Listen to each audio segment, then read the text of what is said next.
En la historia de la guerra, los generales suelen elegir entre atacar o defender.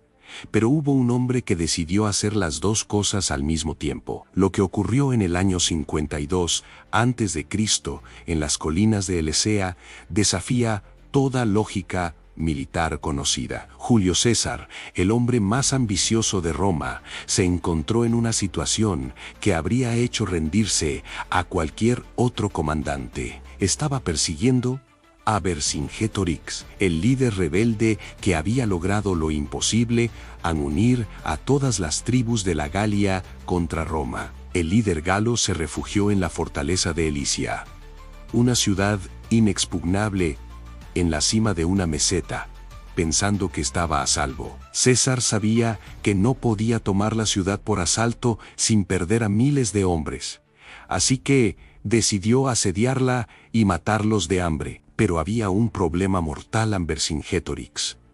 Había enviado mensajeros a toda la Galia, pidiendo ayuda, antes de que se cerrara el cerco. Un ejército de socorro monstruoso, de 250.000 de guerreros, venía en camino para aplastar a los romanos por la espalda. César estaba a punto de convertirse en el jamón de un sándwich mortal, 80.000 galos por delante y 250.000 por detrás. Cualquier persona sensata habría huido.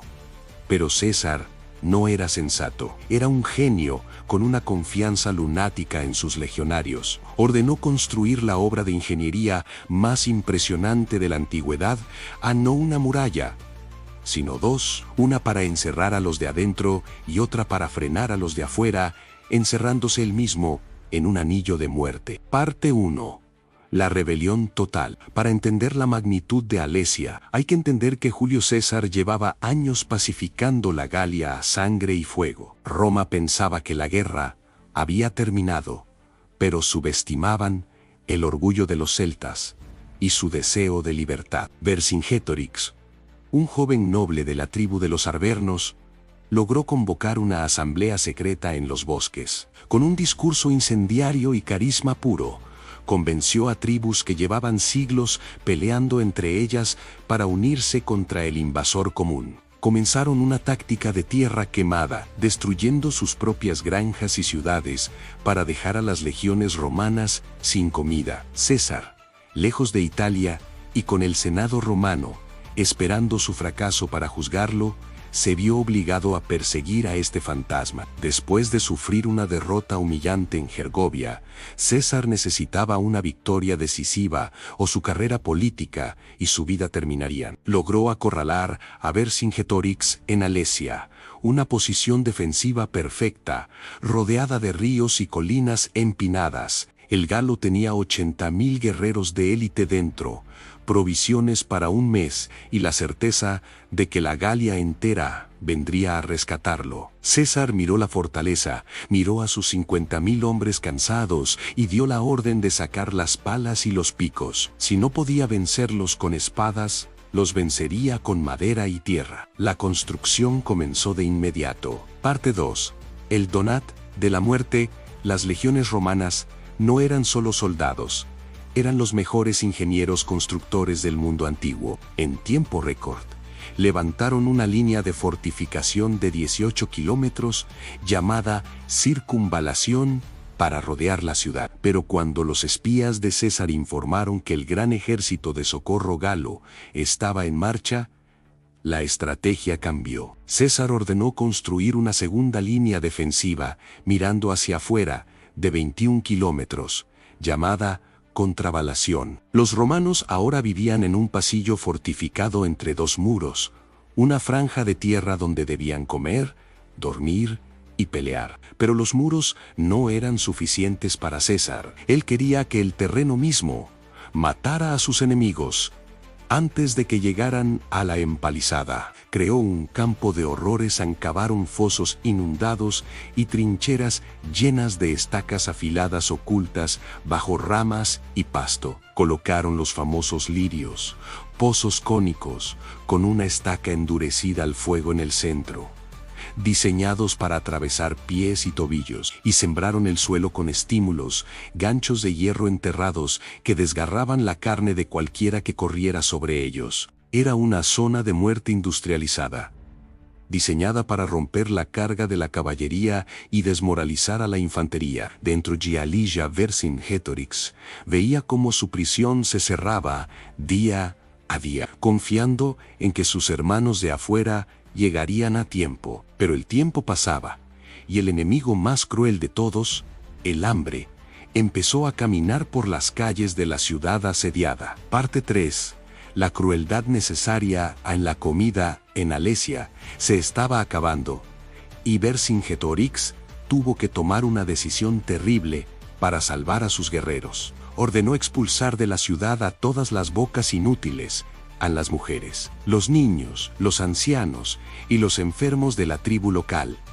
Los mandubios, miles de civiles, salieron de las puertas de Lesía y bajaron hacia las líneas romanas, rogando que los dejaran pasar o los tomaran como esclavos. Pensaban que César, por humanidad, los alimentaría o les permitiría cruzar el cerco para irse lejos de la guerra, pero César era un general en guerra y sabía que alimentar a esos civiles reduciría sus propias provisiones limitadas. Dio la orden de que nadie cruzara las líneas. Los soldados romanos bloquearon el paso con escudos y lanzas. Los civiles quedaron atrapados en la tierra de nadie, entre los muros de César y las puertas cerradas de Vercingetorix. Murieron lentamente de hambre y sed ante la vista de sus maridos y padres en las murallas y de los romanos en las torres. Fue un espectáculo horroroso que endureció el corazón de ambos bandos. Ya no había lugar para la piedad, solo para la supervivencia. Y entonces,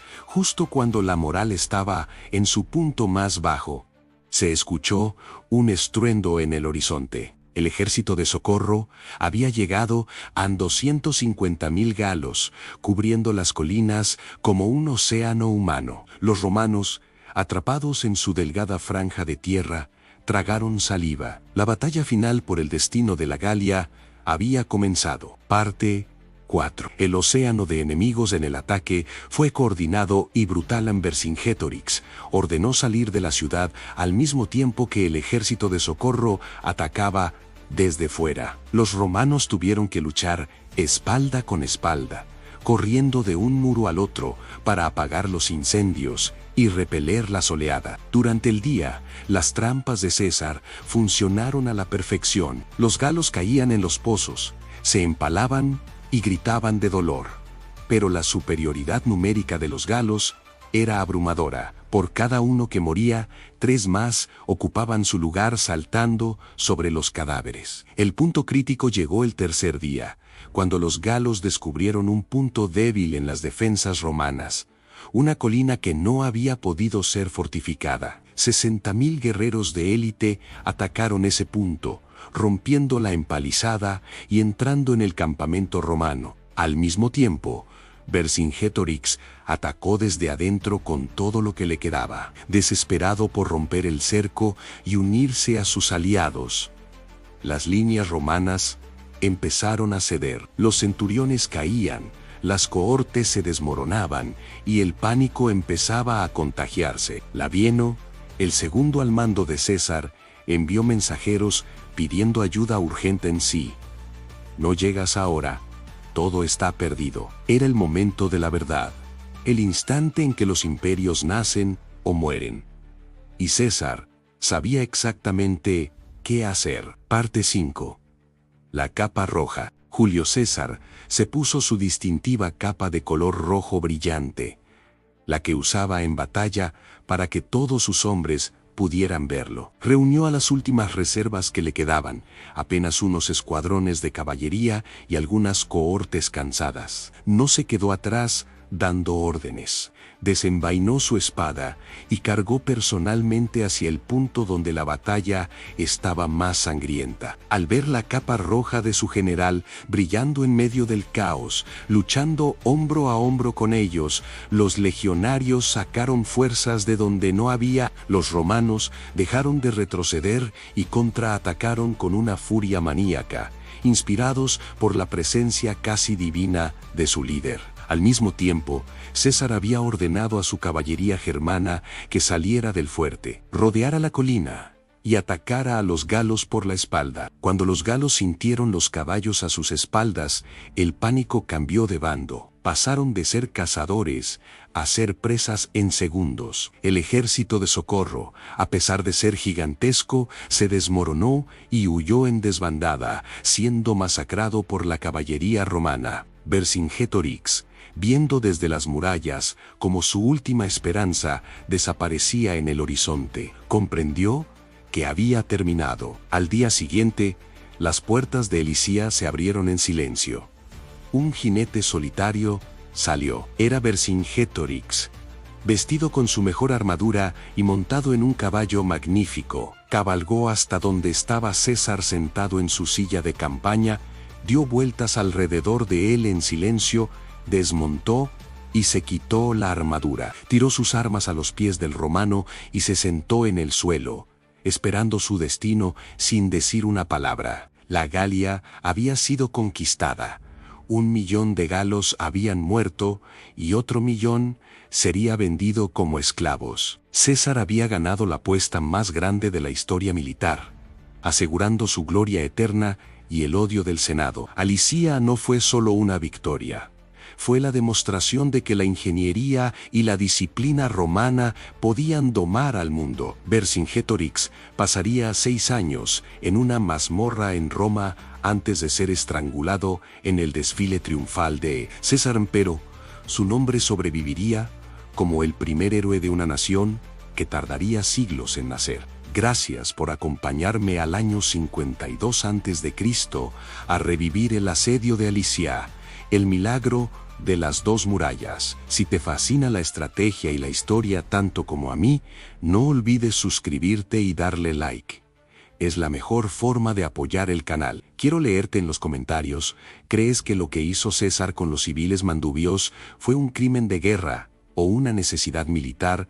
Los leo abajo. Esto fue Batallas Romanas. Y ahora sí, me despido. Hasta pronto, generales.